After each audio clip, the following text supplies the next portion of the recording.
चलिए आज एक कहानी सुनाती हूँ आपको।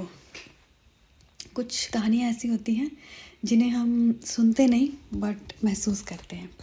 और ये जो कहानी है ये मुझे किस किताब में नहीं मिली, ये मुझे मिली एक बस स्टॉप पर।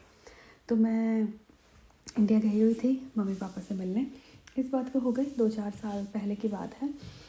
ठंड का टाइम था और मैं अकेली गई थी इंडिया मम्मी पापा से मिलने।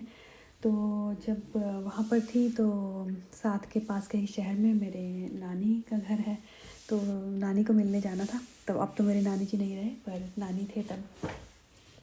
तो टैक्सी बुक कराई थी और उस दिन सुबह क्या हुआ कि टैक्सी आई नहीं और प्लान पहले से था जाने का, तो क्या करें, तो भाई भी घर नहीं था जो लेकर जाता। तो सोचा कि चलो आज जो है बस लेकर जाते हैं, हरियाणा रोडवेज़ की बस। कुछ बहुत बड़ा फ़न तो नहीं है पर फिर भी नॉस्टैल्जिक था कि बहुत टाइम बाद अपने लोकल बस स्टैंड पर जाकर वहाँ से बस लेके और फिर जाती हूँ। तो मैं हिसार से हूँ तो और फतेहाबाद जाना था मुझे। तो ठीक है, पहुँची बस स्टैंड पर पहुँची मैं। ठंड की सुबह थी, हवा भी हल्की हल्की नम सी थी और बहुत से लोग अपने अपने काम पर जा रहे थे।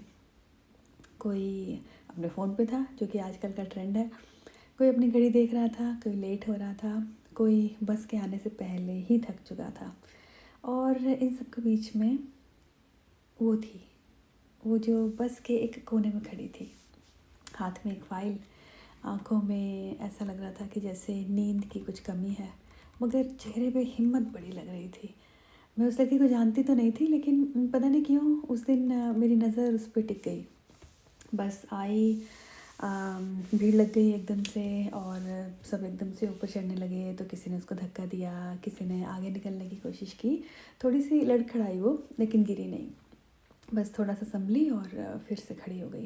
वो जैसे कुछ लोग होते हैं ना जो हर बार गिर कर भी टूटते नहीं, बस उन्हीं में से एक थी वो शायद।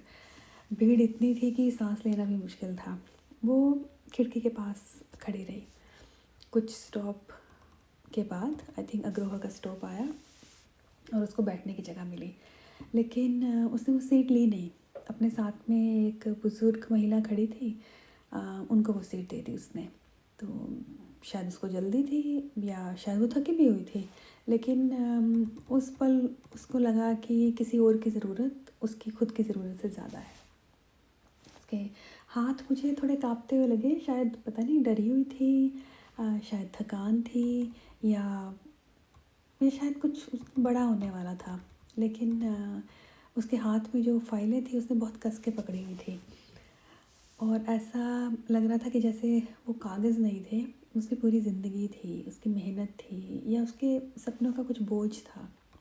बस इसी तरह बस जो है अपने स्टॉप पर रुकती रही, कुछ कुछ स्टॉप पर रुकती रही, लोग उतरते रहे, नए लोग चढ़ते रहे, लेकिन वो वहीं खड़ी रही, एकदम चुप, एकदम शांत, लेकिन अंदर से मजबूत, जो कि उसके चेहरे से दिख रहा था। और उस दिन मुझे समझ में आया कि हिम्मत ज़रूरी नहीं कि बड़ी आवाज़ में होती है। हिम्मत हमेशा बड़ी आवाज़ में नहीं आती।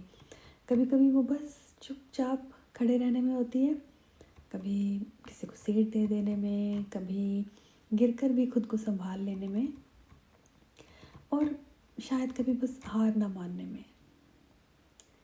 तो मेरा उसके साथ का सफ़र तो शायद बस इतना ही था। पुराना बस स्टैंड आया फतेहाबाद का और वो वहाँ उतर गई। मुझे नए बस स्टैंड पर जाकर उतरना था। मेरे मामा का घर नए बस स्टैंड के पास था, तो वो पुराने बस स्टैंड पर उतर गई।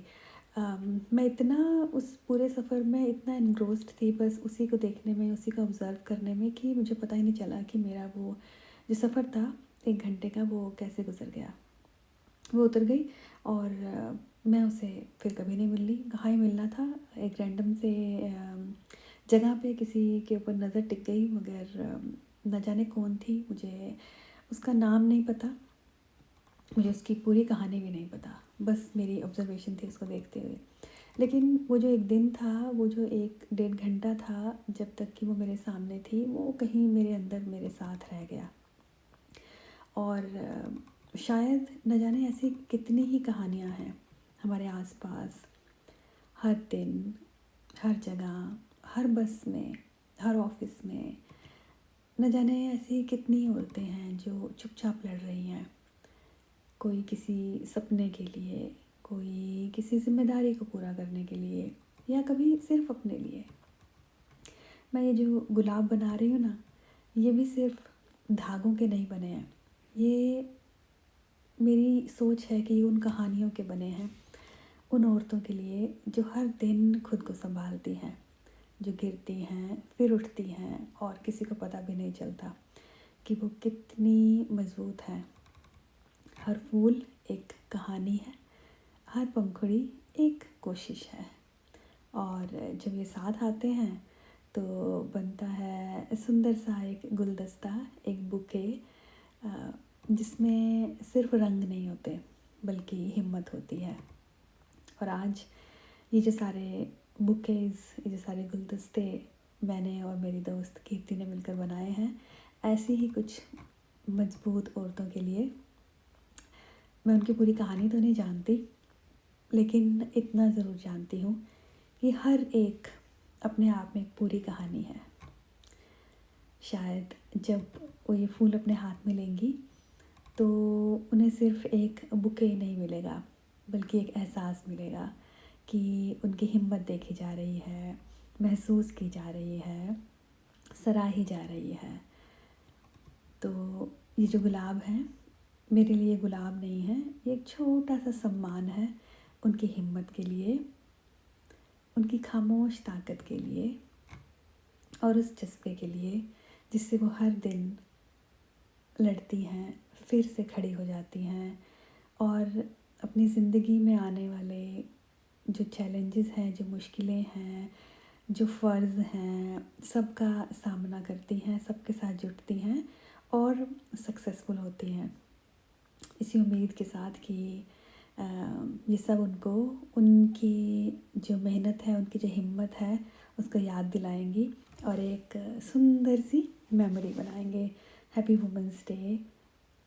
हैप्पी वुमेंस डे सिर्फ एक दिन नहीं होता, I think every day is a happy women's day, and salute to all the womens जो कि हिम्मत से खड़ी हुई हैं।